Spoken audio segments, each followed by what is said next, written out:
ओम नमो भगवते वासुदेवाय। ओम नमो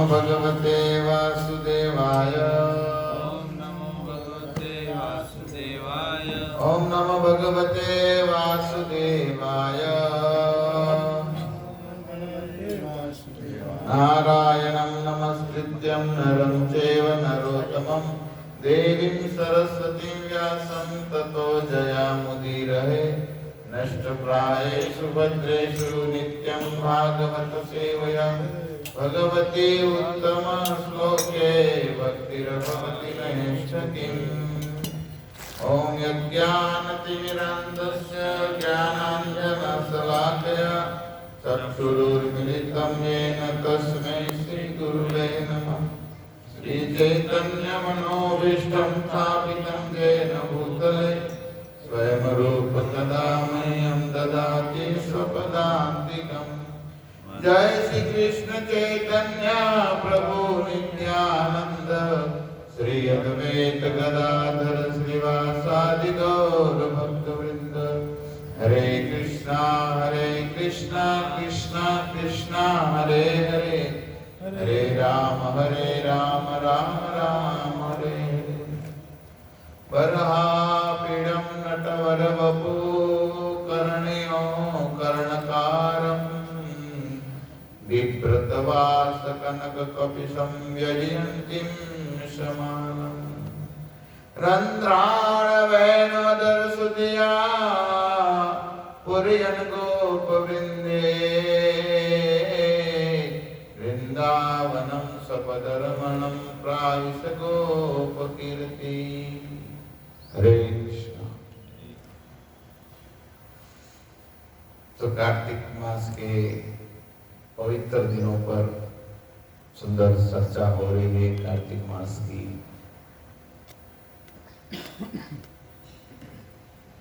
भगवान स्वयं द्वारकाधीश अपने अर्धांगिनी सत्यभामा को इस कथा का वर्णन कर रहे हैं।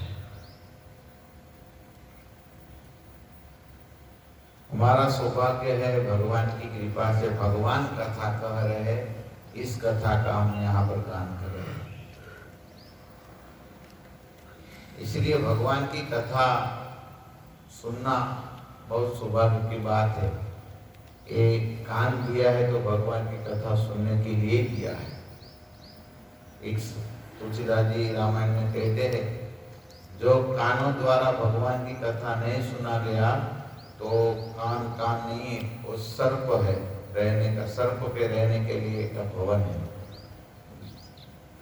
और ये सुखदेव गोस्वामी पे कहते हैं भागवत में द्वितीय स्कंद में, कहते जो कानों द्वारा श्रवण के द्वारा भगवान की हरि कथा का श्रवण नहीं होता है तो श्रवण इंद्रिया है, मतलब कान है, वो गुफा के समान है, कुएं के समान है।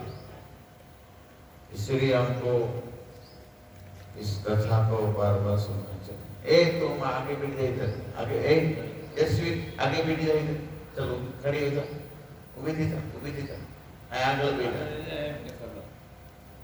बधे आगे बताए हम जो भागवत के नाम पासा 2-3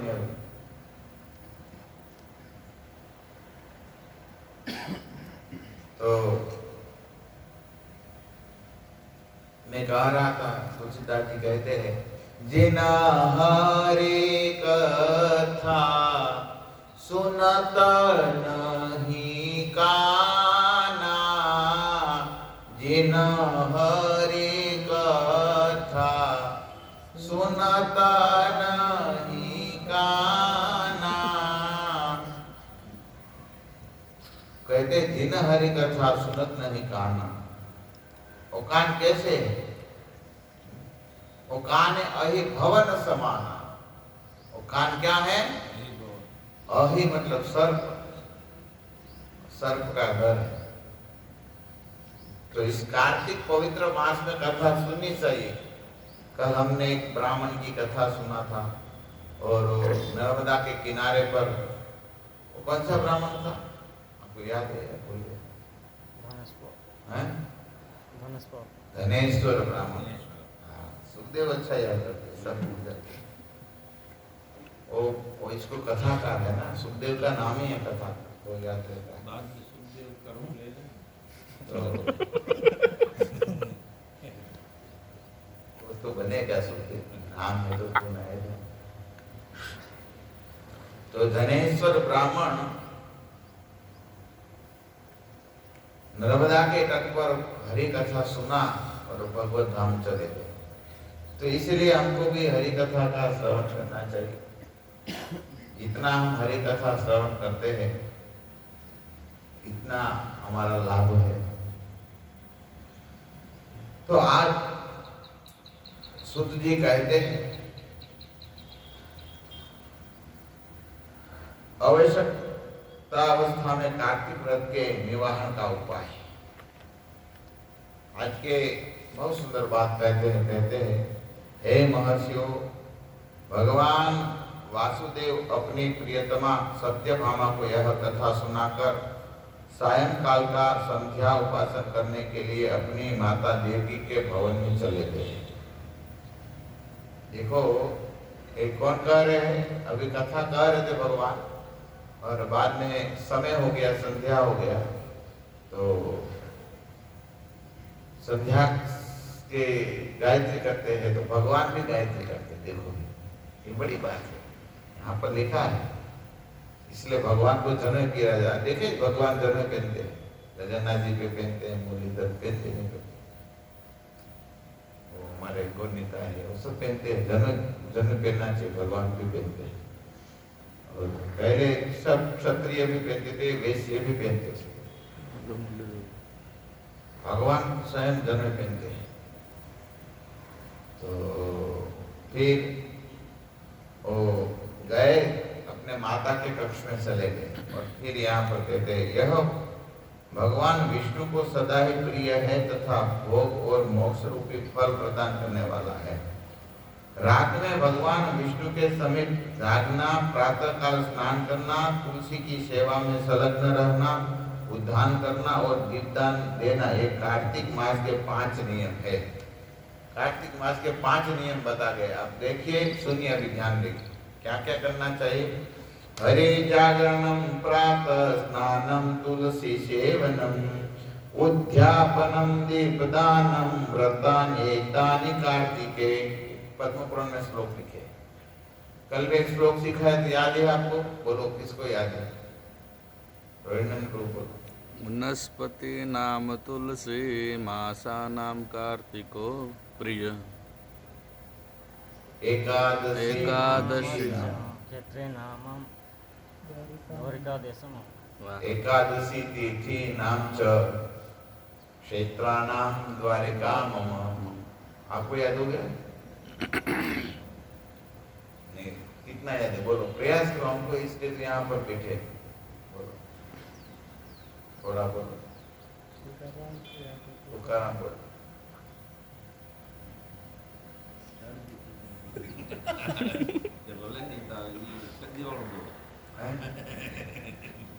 તમે બોલો ઠાકોર, તમે હા બોલો તો કઈ તમે કોણ હતા કાલે? યાદ છે શું? વનમાળે બોલો, તમે બોલો. મારે એવું જ છે. તમે મોટો ભગો કરો. હા, મામુ બોલો. બોલો, હાલો ચલો બાપુ બોલી જાઓ. શ્લોક બોલો.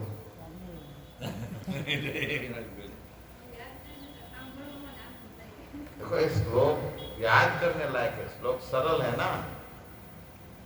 आज का भी श्लोक 5 वस्तु कार्तिक में करना है, याद करना है। देखो क्या क्या बोले।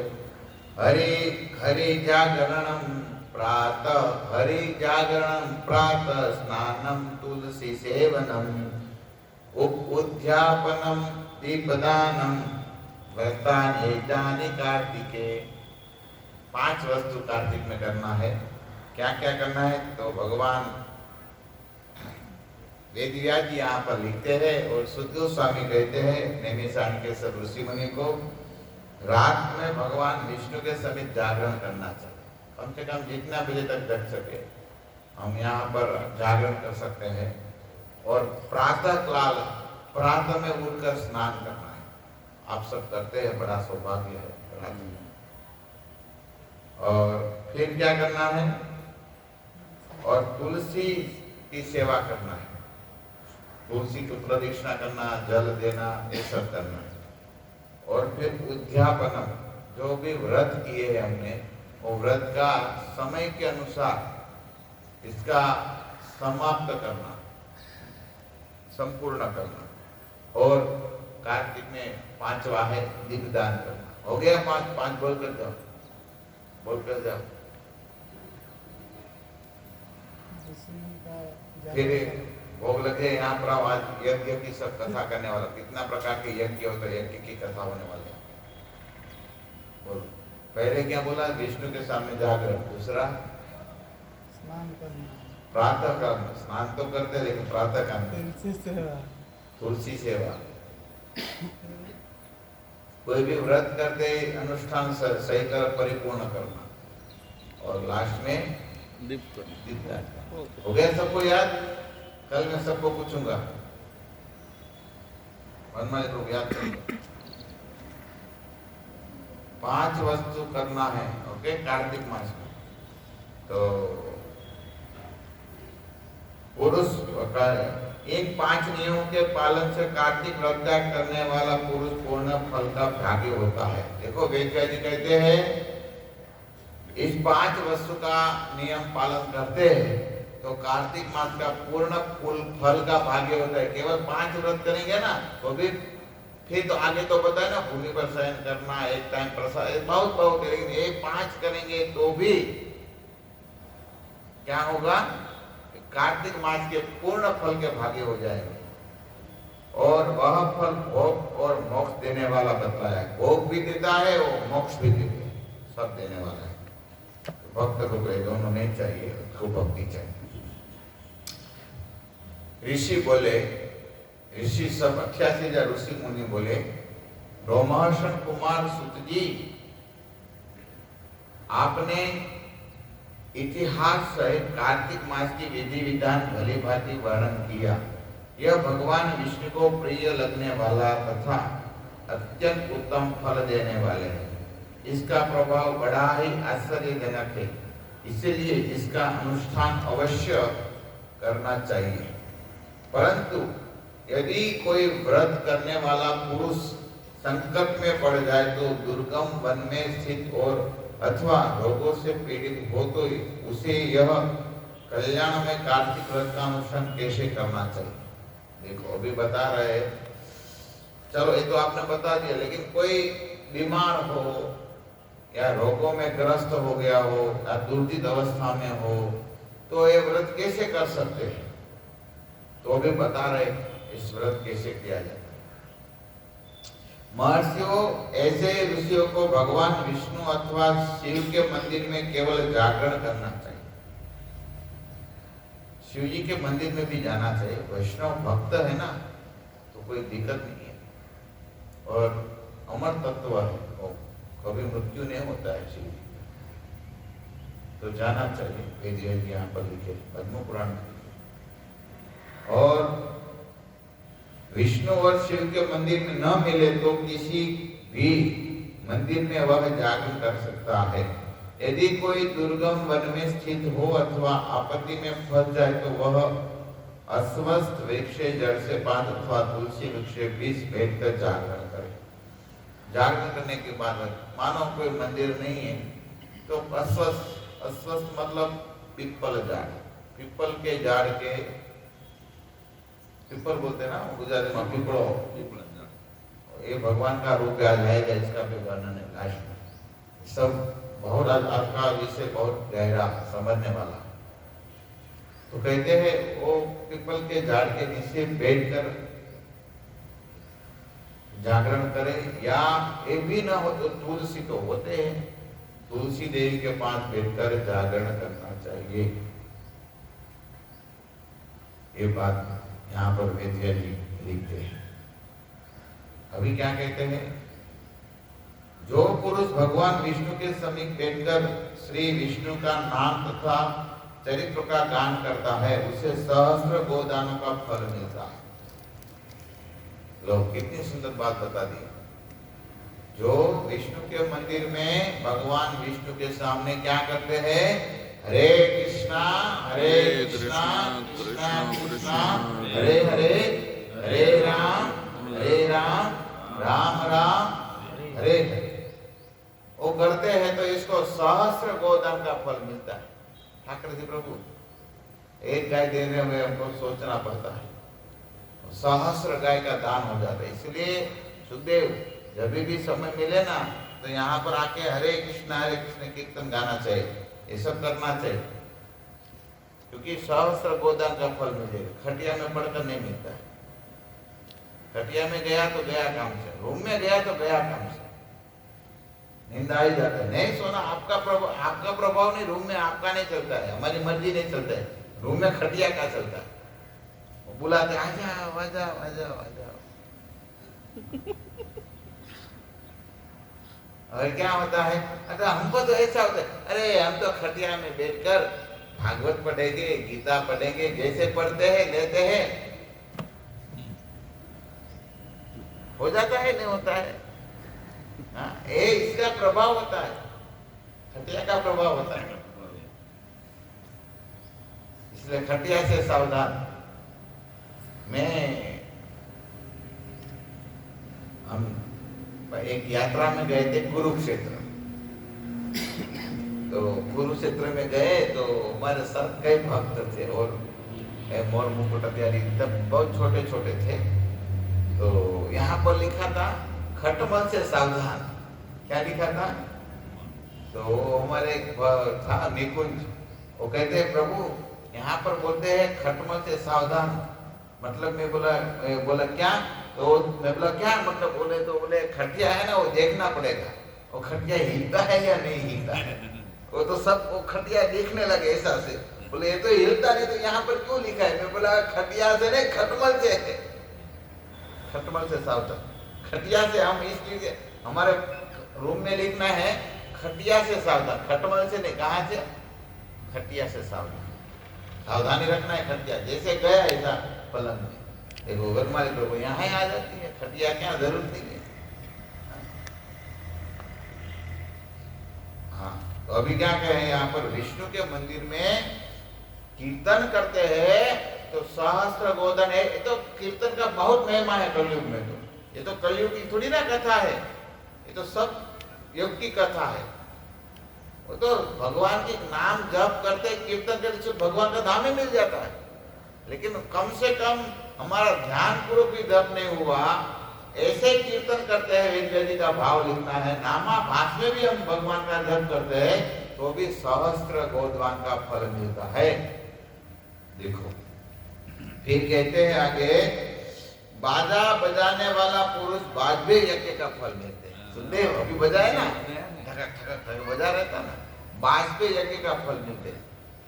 बाजबे यज्ञ मतलब पता है क्या होता है? कितने प्रकार के यज्ञ होते हैं इसमें। बाजबे यज्ञ की कथा, कई प्रकार के यज्ञ होता है इसमें। राजसूय यज्ञ होते हैं, फिर बाजबे यज्ञ होते हैं, विश्वकृत यज्ञ होते हैं, विश्वजित यज्ञ होते हैं, अश्वमेध यज्ञ होते हैं, गोमेध यज्ञ होते हैं, गौमेध यज्ञ होते हैं, देव यज्ञ होते हैं। फिर कर्मकांड में तो कई प्रकार के यज्ञ आता है। कर्मकांड में तो कई प्रकार के यज्ञ होते हैं। ये तो मैं बड़े बड़े यज्ञ की बात करता हूँ। जैसे बाजपेयी यज्ञ की हम बात करें, बाजपेयी यज्ञ में क्या होता है? बाजपेयी यज्ञ में जैसे लिखा है शास्त्र में, बाजपेयी यज्ञ में कई विद्वान होते हैं, वो एक साथ सम्मेलन करते हैं। कई बड़े बड़े विद्वान होते हैं, ज्ञानी बड़े पंडित विद्वान ब्राह्मण लोग बड़े एकत्रित होते हैं, और वो एक दिन का नहीं कई दिन का चलता है। और इसमें धर्म क्षेत्र का संतुलन किस प्रकार हो, इसकी इसमें गोष्ठी होता है, चर्चा होता है। याद रखो, मैं समझने वाला है। वाजपेयी यज्ञ में एक दो विद्वान नहीं, हजारों विद्वान एक साथ में होते हैं और धर्म के किसी तरह संतुष्ट किया जाए, धर्म की किस तरह रक्षा किया जाए और धर्म को कैसे बसाया जाए, इस पे चर्चा होती है। बड़े सम्मेलन बोलते हैं ना, एकत्रित सब होते हैं, बड़े बड़े सम्मेलन होते हैं। और वो सब जगह पर नहीं होता है। जैसे बड़ा बड़ा कुंभ होता है, ये 4 कुंभ होता है ना चारों जगह पर, तो ऐसे कुंभ में इस यज्ञ का अनुष्ठान किया जाता है। और कभी कभी बहुत जरूरत पड़ने से कोई राजा ऐसे वाजपेयी यज्ञ कर सकते थे। और इसमें कई खर्चा होता है, कई ब्राह्मण को बुलाना होता है, कई विद्वानों को बुलाना होता है। एक साइड यज्ञ चालू होता है और एक साइड सब चर्चा करते, सम्मेलन करते होते हैं, इसका निष्कर्ष कैसा निकले। और इस यज्ञ का फिर धर्म के रक्षा के लिए सम्मेलन अपनी परिभाषा देते हैं। इसीलिए इस यज्ञ का नाम है वाजपेयी यज्ञ। और वाजपेयी यज्ञ का फल बहुत बड़ा कहा गया। तो हजारों ब्राह्मण एकत्रित हुआ हो, इस ब्राह्मण की सेवा किया हो, धर्म की चर्चा किया हो, ये सब हरि के बारे में चर्चा किया हो, जो फल मिलता है वो वाजपेयी यज्ञ का फल कहा गया। इसी तरह भगवान के सामने केवल कोई बाजा बजाते हैं, करताल बजाना, मृदंग बजाना, हारमोनियम बजाना, फिर चरणाएं बजाना, ये सब जो वाद्य है वो भगवान के सामने बजाते हैं, तो ये वाजपेयी यज्ञ का फल मिलता है। देखो ये बड़ी बात है कार्तिक में, इसके वाद्य बजाना, कम से कम करताल तो बजाना चाहिए। नहीं आते करताल तो मृदंग, नहीं आते करताल बजाओ। वाद्य एक घंटी बजाना भी वाद्य है, ये भी बजाना चाहिए। बड़ा बड़ा बेल भी बजाना चाहिए भगवान के सामने। लेकिन भगवान की आरती में सब में पूरा दिन नहीं, सर नहीं खाना चाहिए। भगवान भी कोई कोई मंदिर में पूरा चालू चालू चालू रहते हैं, ऐसा सिस्टम नहीं अपने मनमानी करना। इसका भी नीति नियम होता है।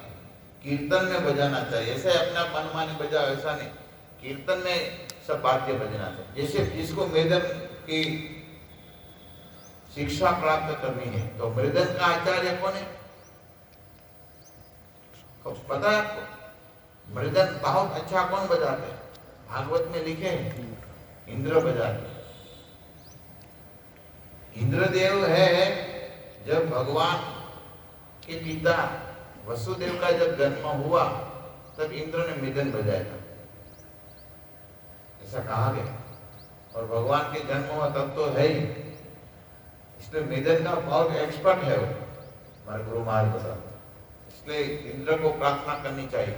आप भगवान के राजा होकर भी वो भगवान के सामने कीर्तन में वाद्य बजाता है, तो हमको क्यों नहीं बजाना चाहिए? प्रेसिडेंट है तो क्या है, प्रेसिडेंट को भी करताल मृदंग सब बजाना चाहिए, क्यों नहीं बजाना चाहिए?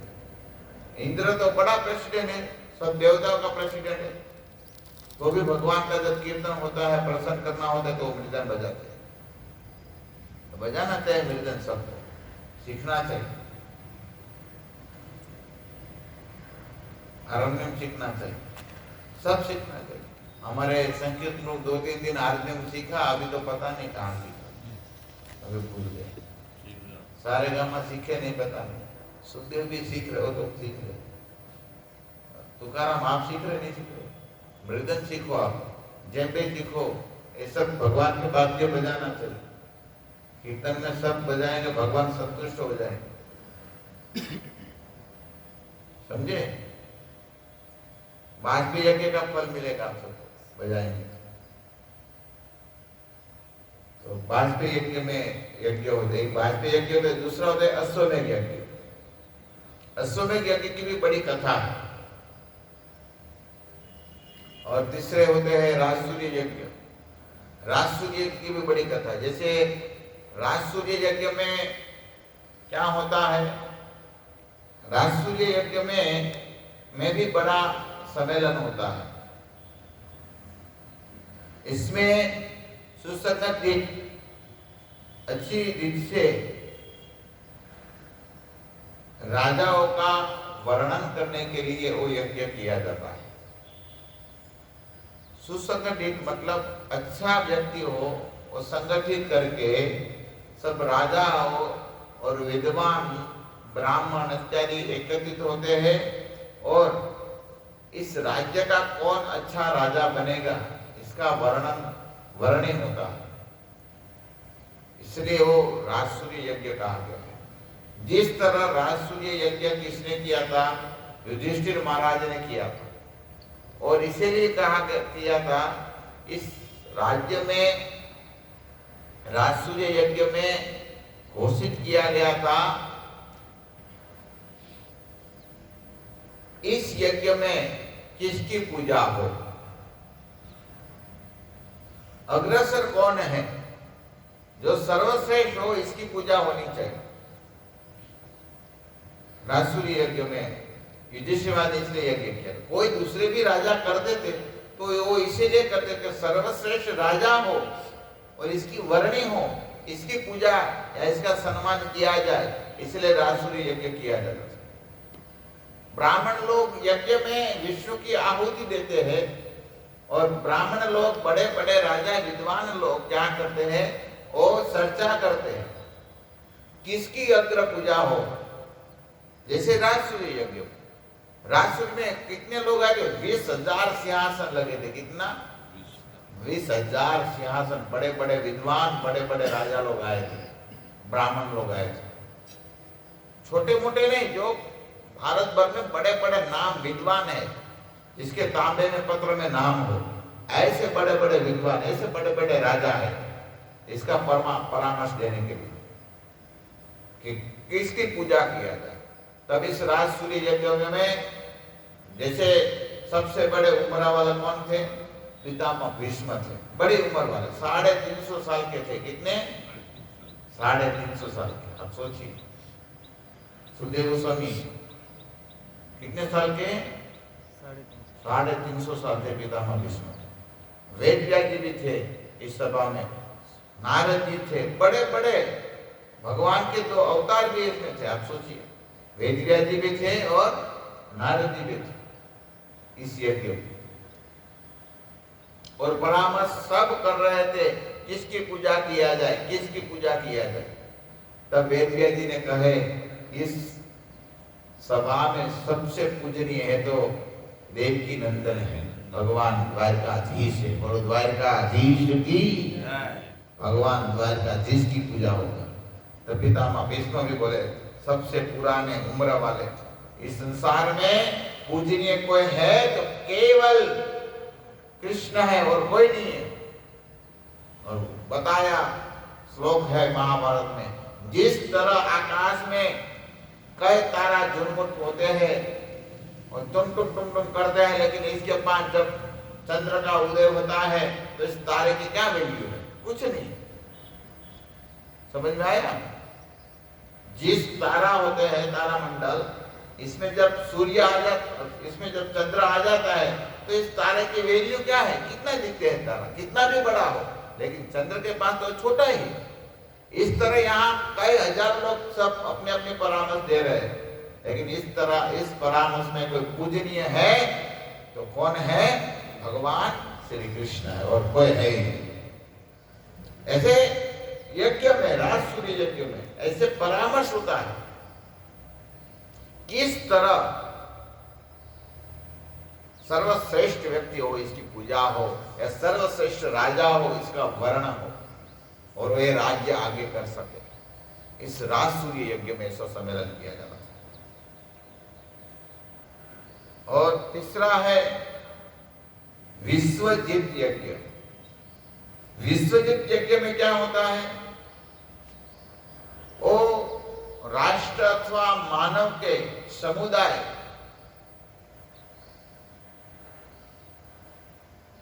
स्थापित करने के लिए वो अपना विशाल हृदय का प्रेम और शक्ति का प्रभाव पूरा विश्व ऊपर आधिपत्य जमाने के लिए वो यज्ञ किया जाता है। जो राजा होते हैं वो विश्वजित यज्ञ इसलिए करते हैं, वो राष्ट्र में और विश्व की जनता के लिए और सब में अपना प्रभाव, अपना आधिपत्य हमेशा रहे। हमारा क्या आधिपत्य मतलब बॉस, जो भी हो, राजा हो, जो भी कहा जाए, हमारे सब अंडर में रहे, इसलिए वो सब यज्ञ किया जाए। पूरा राष्ट्र और मानव हमारे संरक्षण में रहे, हम इसके आधिपत्य बने, इसलिए विश्वजित यज्ञ किया जाता है। और इसमें भी कई ब्राह्मण लोग तो यज्ञ करते। देखो, सब में विष्णु भगवान का नाम का यज्ञ तो होता है। यज्ञ में स्वाहा आहुति देते हैं तो भगवान नाम की आहुति होता है, लेकिन थोड़ा थोड़ा फर्क होता है। कर्मकांड में फर्क होता है। और कर्मकांड में जो यज्ञ किया जाता है, जैसे देवी देवता का भी यज्ञ होता है, चंडी यज्ञ होता है, गायत्री यज्ञ होता है, सब होता है ना, कई प्रकार के यज्ञ होते हैं। कर्मकांड के अनुसार कई यज्ञ आता है। लेकिन जो ये मैं यज्ञ कहने की बात कर रहा हूं, वो जो विश्व का कल्याण के हेतु, जैसे कोई घर पे यज्ञ करते, वास्तु यज्ञ करते हैं, इसमें विष्णु यज्ञ होता है, लेकिन अपना घर के लिए केवल होता है, दूसरे के लिए नहीं होता। जैसे आप वाजपेयी यज्ञ है, या राजसूर्य यज्ञ है, या विश्वजित यज्ञ है, अश्वमेध यज्ञ है, ये लोगों का कल्याण करने के लिए होता था यज्ञ। तो वाजपेयी यज्ञ और फिर में जो विश्व, फिर होता है अश्वमेध यज्ञ। अश्वमेध यज्ञ में क्या होता है? अश्वमेध यज्ञ में जो राजा होता है, वो राजा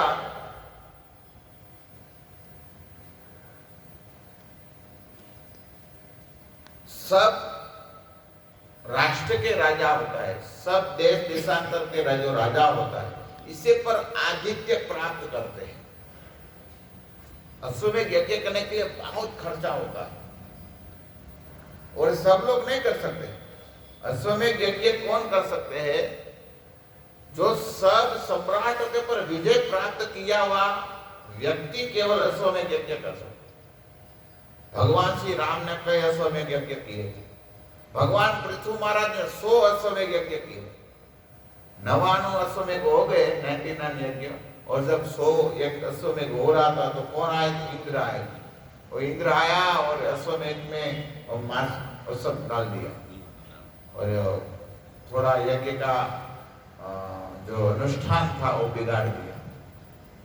लेकिन पृथु महाराज जान गए, इंद्र को मारने के लिए तैयार हो गए, युद्ध हुआ। लेकिन तब भगवान स्वयं विष्णु प्रकट हो गए और कहे, पृथु महाराज को कहे आप रुक जाइए, ये तो आप विद्वान है, यहाँ पर बहुत सुंदर बात कहे। भगवान स्वयं समझाते हुए कहते हैं, जो समझते हैं इसको समझाया जाता है, जो नहीं समझते इसको क्या समझाया जाता है। वो इंद्र समझने वाला नहीं, आप तो कम से कम समझो। तब भगवान पृथु महाराज समझ गए और वो यज्ञ में जाने दो, चलो। क्योंकि 100 अश्वमेध यज्ञ करते हैं ना, वो इंद्र बन जाता है। आपको बनना है, आप भी कर सकते। 100 अश्वमेध यज्ञ करना है तो आप इंद्र बन जाएंगे।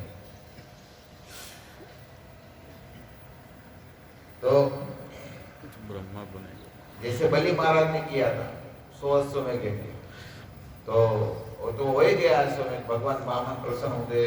भगवान ने कहे इस टर्म पूरा हो जाएगा, इस क्योंकि चतुर्युगी इंद्र मनु के साथ इंद्र भी होता है, वो भी इतना राज करते हैं। एक होते चतुर्युगी होते हैं ना, तो इसमें 14 मनु आते हैं और 14 मनु में और इंद्र भी 14 होते हैं। तो जितना जितना एक इंद्र को मिलता है वो सब इंद्र या मनु इसके प्रभाव से वो इंद्र या मनु बनते हैं। यज्ञ से। तो यहाँ पर कहे अश्वमेघ यज्ञ। अश्वमेघ ने यज्ञ में एक अश्व होता है, वो अश्व के सर पर एक जो तांबा पत्र होता है, इस पत्र में लिखा होता है, इसमें राजा का नाम लिखा होता है और प्रांत का नाम लिखा होता है, और इस अश्व को खुला छोड़ दिया जाता है। वो जहां भी यज्ञ जाता अश्व जाता है, कई कई जगह पर अश्व ऐसे ही छोड़ देता है, और कोई कोई जगह पर अश्व के साथ सेना भी चलती, चतुरंगी सेना भी चलती। जैसे सगर महाराज ने अश्वमेघ यज्ञ किया था तो घोड़ा छोड़ दिया था, कोई सेना नहीं छोड़ा था, तो इंद्र ने वो घोड़ा चोरी कर लिया था और भगवान कपिल के जो आश्रम थे वो आश्रम के पीछे बांध दिया था। एक कथा मिलती है। और जैसे युधिष्ठिर महाराज ने जब अश्वमेघ यज्ञ किया था, भगवान श्री राम ने भी जब अश्वमेघ यज्ञ किया था, तो लव कुश ने आपने कथा सुना है ना, लव कुश ने राम का घोड़ा को बांध दिया था। तो इसके साथ कई शत्रुओं की सेना थी, और जब युधिष्ठिर महाराज ने यज्ञ किया तो इसके साथ भी कई शत्रुओं की सेना, स्वयं भगवान कृष्ण भी गए थे, ऐसा वर्णन है। और जहाँ हंस ध्वज नाम के राजा थे, यहाँ इसके राज्य में गए थे, और यहाँ पर भी बहुत इसका सम्मान हुआ था। फिर आगे गए थे, यहाँ पर महाभारत में कथा मिलती है, सुधनवा नाम के भक्त हो गए, इसके साथ बड़ा युद्ध हुआ था, क्योंकि भगवान यहाँ पर नहीं जा रहे थे इसके राज्य में, तो भक्त थे इसके पिताजी, लेकिन कहे सुधनवान को अपने पिताजी ने, इसका नाम है भूल रहा हूँ इसके पिताजी का, और इसने कहे थे सुधनवान को, जाओ घोड़ा बांध दो, क्योंकि घोड़ा को बांधेंगे तो कौन आएंगे, ये घोड़ा कोई साधा नहीं है, ये युधिष्ठिर महाराज का घोड़ा है, ये अश्व है, वो अश्व हम बांधेंगे तो इसके साथ अर्जुन आएंगे, अर्जुन आएंगे तो इसकी रक्षा करने के लिए कौन आएंगे, स्वयं कृष्ण आएंगे। इसलिए हम इस अश्व को बांधना चाहते हैं, और ऐसा हुआ भी, भगवान फिर गए थे अर्जुन की रक्षा करने के लिए। ये बड़ी कथा है। तो ऐसे अश्वमेघ यज्ञ की कई कथा है। तो अश्वमेघ यज्ञ में ऐसे अश्व होता है, और फिर ये अश्व जहां भी जाता है तो यहाँ इसको बांध देते हैं, फिर वो राजा होते हैं, वो युद्ध करते हैं, इसके ऊपर विजय प्राप्त करते हैं, तो अश्वमेघ यज्ञ कर सकते हैं। जब हार जाते तो अश्वमेघ यज्ञ नहीं कर सकते। आप समझे, लवकुश के सामने हार गए थे भगवान, पता है, राम हारने वाले थे, लेकिन तब सीता जी ने कहा, बेटा ये आपके पिताजी है, इसके सामने युद्ध मत करो, ये अश्वमेघ यज्ञ करने चाहते। तब लवकुश ने युद्ध नहीं किए, इसी कथा थी। इसीलिए इस सब यज्ञ का अनुष्ठान हमारे शास्त्रों में कहा गया है। और दूसरा अश्वमेघ यज्ञ होते हैं, कहते ये जो अश्वमेघ यज्ञ कर, इसमें क्या होता है, खास करके ये अश्वमेघ यज्ञ करने से ब्रह्म हत्या जैसे बड़े बड़े पाप होता है, ये पाप का निवारण हो जाता है और मुक्ति मिलती है। इसलिए सब राजा लोग इसलिए करवाते थे अश्वमेघ यज्ञ। फिर गौमेघ यज्ञ होता था। अभी वो सब शास्त्र में अश्वमेघ या गौमेघ वो सब अभी मना किया है, क्योंकि इसमें फिर इसकी बलि दिया जाती थी, और बलि इसलिए होता था, वो बहुत घुमा होता है, वो या गौ होता है, वो बहुत बीमार हो या अपंग हो, हाँ, तो इसके आहुति देके फिर इसको नया शरीर ब्राह्मण लोग देते थे, ऐसे मंत्र पढ़कर। लेकिन अभी इस कलयुग में मना किया, वर्जित है, तो ये सब यज्ञ नहीं करना चाहिए। तो इसी तरह होता है। और दूसरा तीसरा होता है देव यज्ञ, जैसे कई ने यज्ञ बताया ना, याद रखने का, वाजपेयी यज्ञ, राजसूय यज्ञ, विश्वजित यज्ञ, अश्वमेघ यज्ञ, गौमेघ यज्ञ, और फिर है देव यज्ञ। देव यज्ञ होता है, इस यज्ञ में सत्संग होता है, ब्राह्मण लोग आते हैं, और वैष्णव लोग आते हैं, साधु संत आते हैं, वो सत्संग करते हैं और साथ में अग्निहोत्र चालू होता है, ओम विष्णवे नमः स्वाहा ऐसा बोलते हैं ना, ऐसे भी चालू होता है, अग्निहोत्र चालू होता है। और इसमें कई आहुति भगवान के नाम, विष्णु के नाम की आहुति देते हैं। और इसमें खास करके इस यज्ञ में 7 पेड़ के लकड़ी लगती है, संविधान जो बोलते हैं ना, 7 पेड़ के। इसमें पहले होता है जैसे आम्र, जैसे आंबो, अपने गुजराती में आंबो, और आम का पेड़ होता है ना, आम का पेड़ की लकड़ी इस यज्ञ में लगता है। दूसरा लगता है बड़ का, बरगद, बड़लो, बड़ बोलते हैं ना, इसको क्या बोलते हैं? बड़ बोलते हैं, क्या बोलते हैं? बरगद क्या बोलते हैं उड़ीसा में? क्या बोलते उड़ीसा में, हैं? हाँ, उड़ीसा में बोर बोलते हैं। बड़, बोर, हाँ, बर बर बड़, बड़, ठीक है। और बड़ का लकड़ी लगता है।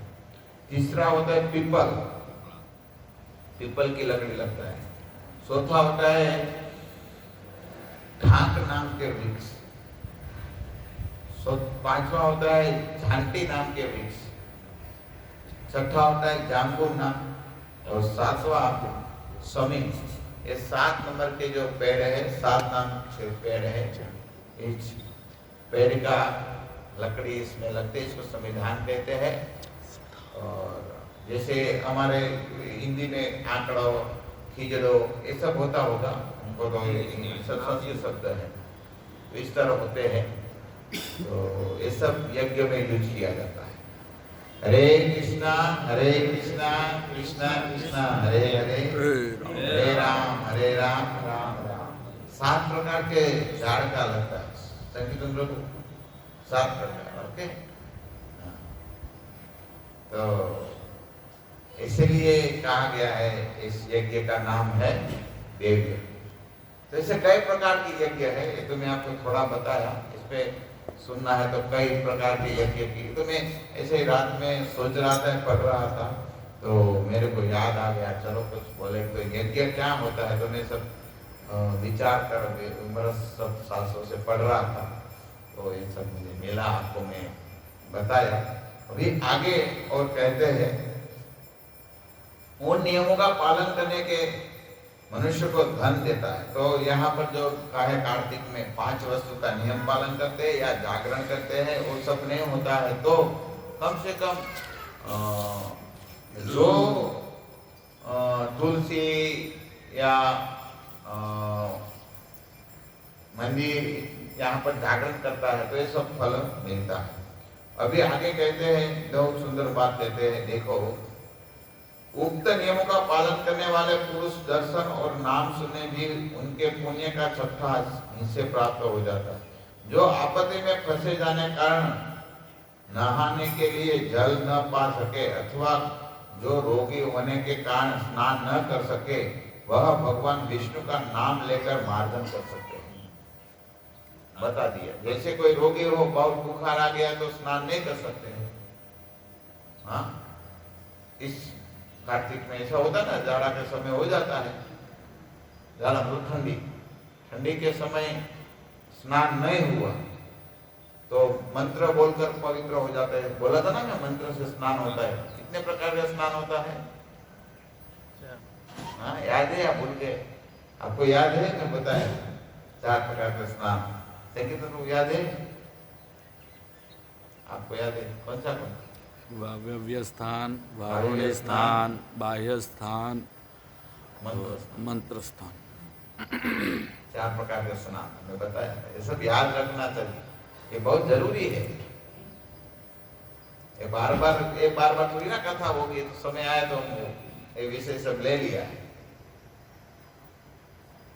17 साल बाद पूरा कार्तिक की कथा हो रही, मैं कर रहा हूँ। ऐसे सब कर रहे हैं, लेकिन इस बार इसी तरह विस्तार से कर रहा है, तो शास्त्र के अनुसार बार बार ऐसी कथा नहीं होती।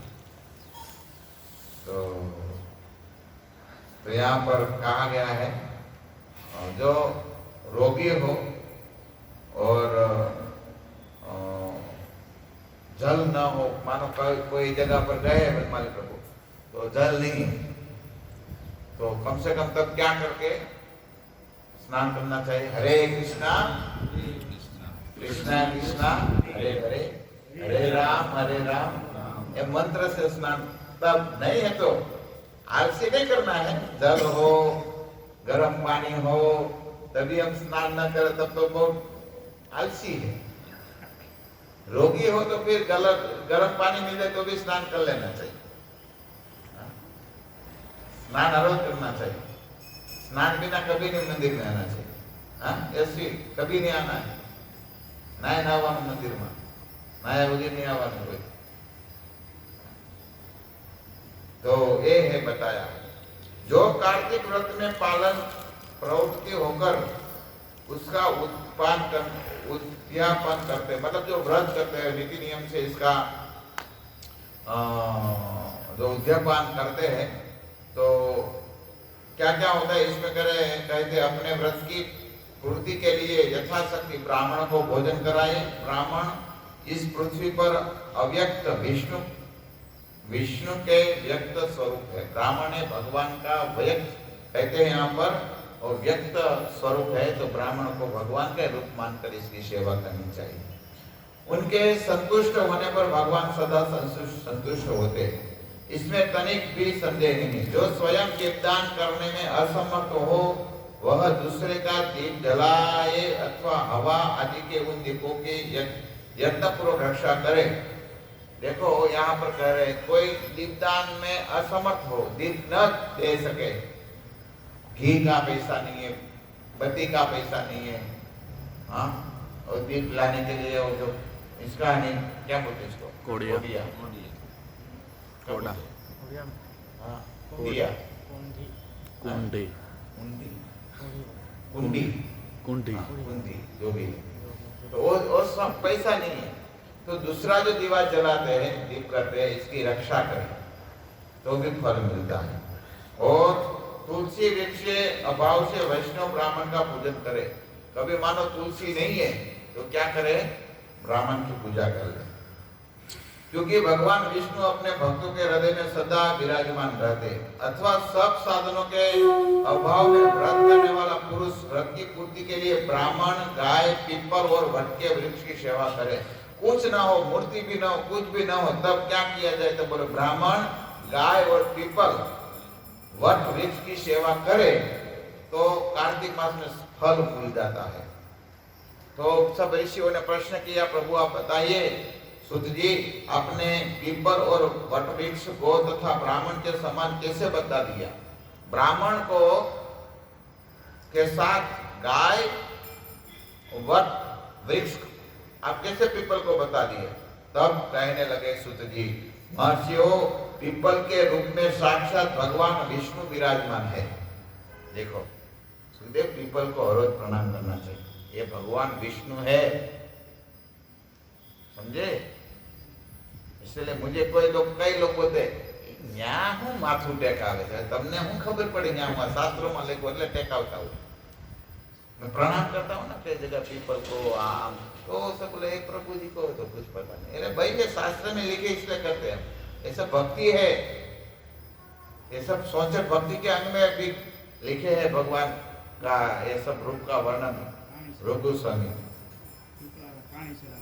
हाँ वो तो है। तो पीपल की प्रदक्षिणा करना है और प्रणाम करना है। तो क्या है, पीपल स्वयं भगवान विष्णु का रूप है। फिर कहते हैं और इसी प्रकार वट भगवान शंकर है। वटलो कौन से? शंकर भगवान रूप से वटलो, वट शंकर भगवान का रूप है, वट। और फिर कहते हैं पलाश ब्रह्मा जी का स्वरूप है। पलाश मतलब केसुड़ो, आप लोग गुजराती में कहते हैं केसुड़ो, और पलाश वो किसका रूप है? ब्रह्मा। ब्रह्मा, विष्णु, महेश, ये तीनों पेड़ों के रूप में रहते हैं।